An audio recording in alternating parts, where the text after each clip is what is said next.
नमस्कार। आज का दिन 25 सितंबर अंतर्राष्ट्रीय फार्मासिस्ट दिवस है।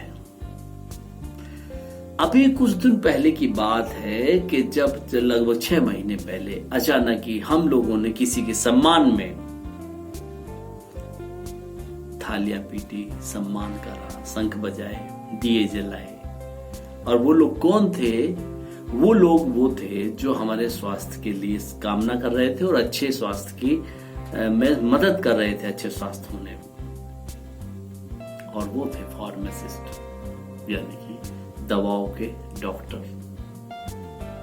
कहीं पर इनको केमिस्ट भी कहा जाता है और कहीं पर ड्रगिस्ट भी कहा जाता है, यानी कि ड्रग की सप्लाई के लिए भी कहा जाता है। इन सब चीजों के साथ प्रभावी दवा का उपयोग करने वाले अगर कहा जाए उनको, और दवाओं के इस्तेमाल में माहिर हों, उनके अनुपात में माहिर हों कि कौन सी दवा कितनी लेनी है, 1.5 गोली लेनी है, 1 गोली लेनी है या 200 गोली लेनी है, 100 mg की लेनी है या 600 mg की लेनी है, इन सब चीजों की जानकारी का अनुभव किसी के पास है।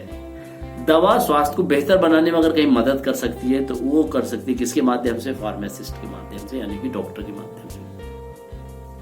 स्वास्थ्य सुधार में एक फार्मासिस्ट की क्या भूमिका हो सकती है, ये भी अपने आप में महत्वपूर्ण है। और कई सारे पॉइंट्स और टाइटल लिखे गए इन लोगों के लिए जो आज दिन भर में बहुत ज्यादा चर्चा में रहे। जो मैं अभी बोल रहा हूं, अंतर्राष्ट्रीय फार्मास्यूटिकल फेडरेशन की एक पहल पर यह सब कुछ किया गया। एक फार्मासिस्ट के पास नुस्खे को पढ़ने की कला भी होती है। फार्मासिस्ट जब आपको कहना चाहिए जुकाम हो जाए, बुखार हो जाए, तो कई बार आप डॉक्टर के पास नहीं जाते, सीधे केमिस्ट के पास चले जाते हो, ड्रगिस्ट के पास, यानी कि फार्मासिस्ट के पास चले जाते हो। जो है वो व्यक्ति जो दवाई की दुकान चलाता है, यानी कि मेडिकल स्टोर, वो भी है फार्मासिस्ट।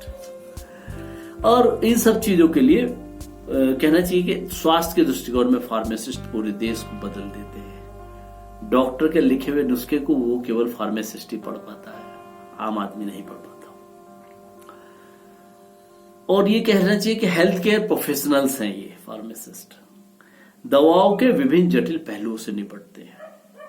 हालांकि इन सब चीजों के बावजूद भी ये एक रसायन के एक कहना चाहिए संयोग को, जो आपके स्वास्थ्य के लिए अच्छा है, उसको आपको परोसते हैं और उसके अनुपात को देखते भी हैं। ये दवाइयां बनाते भी हैं और दवाइयां आपको पहुंचाते भी हैं। जब ऐड आता है ना, क्या आपके नमक है, क्या आपके नमक में नमक है, क्या आपके पेस्ट में है, तो ये सारी चीजों का संतुलन करना वो काम करता है फार्मासिस्ट, और आपके लिए दवाइयां तैयार करता है। 25 सितंबर को मान लिया गया और सबसे पहले 2009 में शुरुआत करी गई इसकी, फार्मासिस्ट दिवस की। हर साल 25 सितंबर से मनाया जाने लगा। सबसे पहला था इस्तांबुल में, जो कि मनाया गया। और ये फार्मासिस्ट का पहल इसलिए की गई कि जितनी मेहनत की जाती है उन सब चीजों के साथ आपको और हमको भी उसका फायदा मिलता है। तो ऐसे में उनका मनोबल बढ़ाने की जरूरत है, ताकि आपका और हमारा स्वास्थ्य ठीक रहे और अच्छा रहे। आज के इस आधुनिक दौड़ में, आधुनिकता के पाश्चात्यकरण में, या कहें कि समाज में हो रहे तेजी से बदलाव के साथ साथ में, ऐसी परिस्थितियों में जब हम लॉकडाउन में घरों में बंद हो जाते तो टीवी, रेडियो और मोबाइल, इंटरनेट हम सबका सहारा होते हैं। इन सब चीजों के बीच में टीवी अब एक नए क्रम में जा रहा है। ज्यादातर फ्री डिश वाले टीवी का एक चलन बढ़ गया है, यानी कि फ्री वाले डिश को ज्यादा लोग देखने लगे हैं। सास बहू के झगड़े से अब दूर होते जा रहे हैं लोग, उससे क्योंकि हो रहे हैं तंग। उसका प्रभाव हमारे सामाजिक जीवन में पड़ रहा है। उनको बनाने वालों का कहना है कि सास बहू के झगड़े जीवन में हैं, इसलिए हम उसको प्रत्यक्ष रूप में समाज का आईने के रूप में दिखा रहे हैं। ठीक है, उनकी बात भी अच्छी अपनी जगह सही हो सकती है, अच्छी तो मैं नहीं कहूंगा, क्योंकि सास बहू के झगड़े बहुत अच्छे संकेत नहीं है परिवार के स्वास्थ्य का, थर्मामीटर अच्छा नहीं माना जाएगा। चलिए, इन सब चीजों के साथ में मैंने एक चीज और नोट किया। मैंने बहुत सारे बच्चों से बात किया, सारे टीवी चैनल्स का अध्ययन कर रहा था।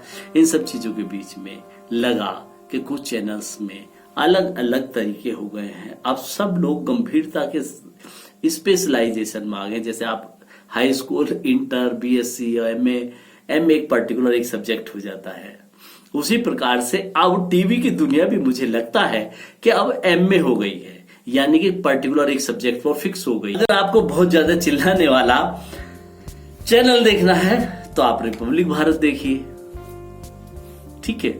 और यदि आपको चाइना और भारत के, ये चाइना के दुनिया के देश में क्या हो रहा है और युद्ध की स्थिति क्या है, अंतर्राष्ट्रीय स्तर पर क्या तृतीय विश्व युद्ध होने जा रहा है, या फिर चाइना और हमारे और पाकिस्तान और अमेरिका के बीच में और ताइवान के बीच में युद्धों का कौन सा व्यापार चल रहा है और कौन सा युद्ध कब होने जा रहा है, और कितने सारे तरीके की तर्कस में तीर अपने अपने देश रखे हुए हैं, इन सबको जानना हो तो आपको टीवी 9 देखना चाहिए।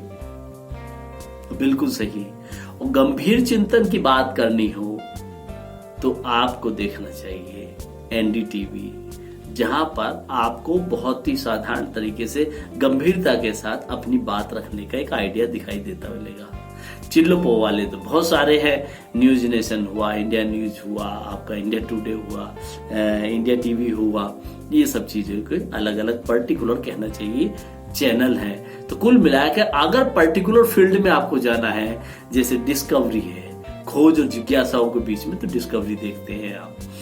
मनोरंजन के लिए फिल्म देखते हैं या चित्रहार देखते हैं, या फिर आजकल दूसरों के घरों के झगड़े देखे जाते हैं। मास्क लगाइए और स्वस्थ रहिए। इन सब चीजों के बीच में, या फिर आप कहें कि अच्छे स्वास्थ्य से संबंधित सरकारी जो चैनल्स हैं, दूरदर्शन है, डीडी किसान है, आपको किसानों के बारे में और खेती के बारे में अपडेट करना है तो आप डीडी किसान देखिए, किसान दूरदर्शन देखिए। लेकिन अभी दूरदर्शन पर एक बदलाव और आया है। सुबह के वक्त जैसे ही आप डीडी न्यूज को खोलेंगे तो आपको समाचारों के बजाय वहां पर देश भर के उन मुद्दों पर चर्चा करते हुए वीडियो दिखाई देगी, चलता हुआ दिखाई देगा। मैं समझता हूं कि दूरदर्शन को एक न्यूज, देश और दुनिया भर की इंपॉर्टेंट खबरों के लिए एक चैनल होना चाहिए, जो दुनिया और दूसरे चैनल्स के लिए एक इंपॉर्टेंस बने, ना कि उसे भी डिस्कशन का एक मुद्दों का तरीका बनाया जाए जैसे कि बाकी जगहों पर होता है। वहां भी बहस होती है, 2 या 3 लोग बैठे होते हैं और पर्टिकुलर सब्जेक्ट पर बहस होती है। मैं समझता हूं उसे दूरदर्शन न्यूज को दूरदर्शन न्यूज ही रहने देना चाहिए। उसको डिस्कशन और का मुद्दा या डिस्कशन के लिए एक प्लेटफॉर्म बनाना उचित नहीं होगा। चलिए खैर, ये तो एक अपना अपने पॉलिसी है, अपने अपना ध्रुव है, लेकिन जो एक दृष्टिकोण है, एक अगर आपको ऑथेंटिक जानकारियां लेनी है तो कहाँ लें, तो कम से कम भारत सरकार के वो चैनल तो हैं जिसे हम भरोसेमंद मान सकते हैं। इन प्राइवेट चैनल्स को तो मानना हम लोगों ने लगभग बंद ही कर दिया है भरोसेमंद, पता नहीं क्यों, और उसके बावजूद भी ये हमारे देश में चल रहे हैं। अब क्या होगा भविष्य में ये तो पता नहीं, लेकिन ये अच्छे स्वास्थ्य के लिए सामाजिक बदलाव या आधुनिकीकरण की तरफ जाते हुए का संकेत है, यह देश में अच्छी परंपरा लाने का तरीका है, या फिर देश को बीमार करने का, ये तो भविष्य बताएगा, समय बताएगा कि वो क्या चीज है। अभी तो बहस इतना ही है कि अलग अलग पर्टिकुलर इंटरेस्ट के अलग अलग चैनल्स हो गए हैं और अब वो लोग अलग अलग तरीके पे बात करते हैं। चलिए, चैनल की सभी सारी चीजें बात हुई, और हाँ, खास बात और एक, हर रोज हम एक सवाल देते हैं और सवाल का जवाब देते हैं। पिछली बार हमने पूछा था कि मूंछ का सफेद बाल या सर के बाल सफेद क्यों होते हैं। सफेद बालों के लिए जो सही और उत्तम सवाल, जो अधिकतम वाला सवाल आया, उस सवाल को मैं आपको पढ़ के सुना देता हूँ। बड़ा मजेदार है वो सवाल और उसका जवाब। हमारे बाल काले से सफेद हमारे खराब लाइफस्टाइल, पोषक तत्वों की कमी जैसे विटामिन बी, आयरन, कॉपर, और आयोडीन आदि छोटी छोटी बातों पर बहुत अधिक तनाव पर्यावरण में मौजूद प्रदूषण और अनुवांशिक कारणों से न केवल सिर के बाल सफेद होते हैं बल्कि दाढ़ी के बाल भी सफेद हो जाते हैं। इसके अलावा मेलानिन हार्मोन की कमी के कारण भी दाढ़ी या मूंछ के बाल सफेद हो जाते हैं। ये पिगमेंट बालों की जड़ों की सेल्स में पाए जाते हैं। जब मेलानिन बनना बंद हो जाता है, ये कम बनने लगता है, तो बाल सफेद होने लगते हैं।